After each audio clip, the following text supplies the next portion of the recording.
Hi Gaikoku Gamers, I'm Darryl Benson, and I'm here to talk yet again about the new 3DS, And it's because there's more news that just came out. Apparently, Nintendo is acting stupid once again. Surprise, surprise, it seems like it's their job lately. And lately, they just, I would say in the last couple generations, they just don't make a lot of sense to me at all. And again, I love Nintendo, but they've always kind of made dumb decisions, but this really takes the cake.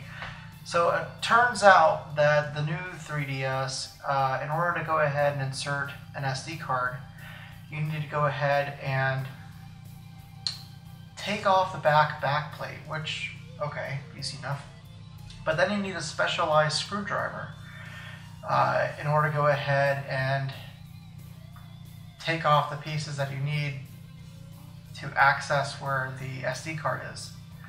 And on top of that, there's this whole trick that you need to do in order to, with the stylus, in order to kind of flick off like one of the tabs.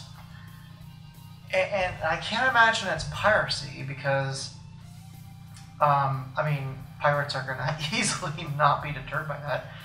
And number two, you'd think that they'd want people to access the SD card slot, given that, you know, they sell a lot of online content with the portables, including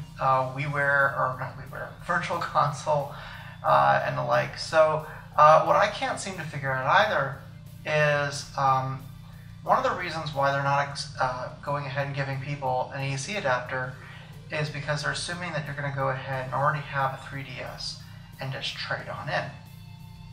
But I think that's kind of presumptuous.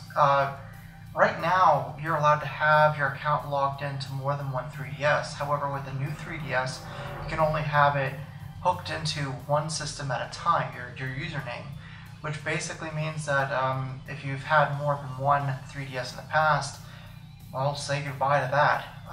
It's not really too good of an idea, frankly. So between those two things, I'm not really looking forward to the new changes with the new 3DS, despite how much I want one.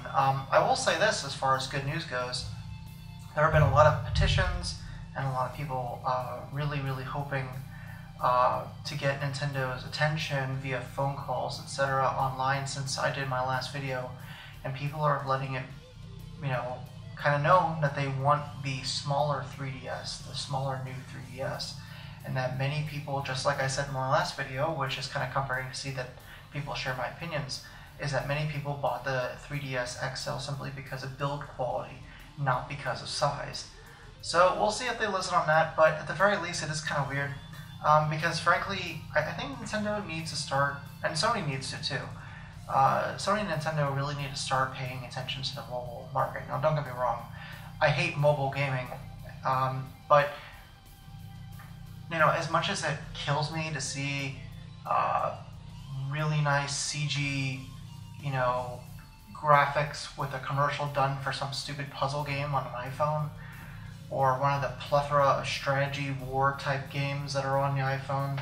I'm not going to name names, you've all seen the commercials on primetime television. Instead of seeing Vita or 3DS games, as much as that hurts, you know, the mobile has been done correctly. The mobile has been done in a way that's accessible, and whether or not you like it for gaming, it's irrelevant. One example is this, and I'll go ahead and show you what I mean. So what Nintendo isn't doing is that they're not making something like a typical phone, where you can just take off the back cover with no screws and access your memory card. It's amazing, look, it's right there, everything's good to go. Is that the memory card? Oh, it's over here. Okay, granted, you have to take out the battery on this phone. It's not terribly convenient, but it's still a lot better than having to use screws. You get my point. And that's just a small example of exactly what I'm talking about. It's easy to go ahead and get to the internal storage on something like this. And frankly, many phones are even easier than this. Now, granted, you have things like iPhones, which there is no external storage, but my point is that there are choices out there that allow you to have easy external storage on a mobile device. And it just feels like the more and more Nintendo and Sony go ahead and try to make it more difficult for the end user, the more and more likely it's going to most likely be that these customers end up going elsewhere for their gaming needs in the future. Anyway, that's been this bite-sized episode of Gaikoku Gamers. I'm Darryl Benson. We really been appreciating new subscriptions. We just had a recent new subscriber, so thank you whoever that is. And keep liking and keep commenting, and we'll keep making these videos. We'll talk to you next time.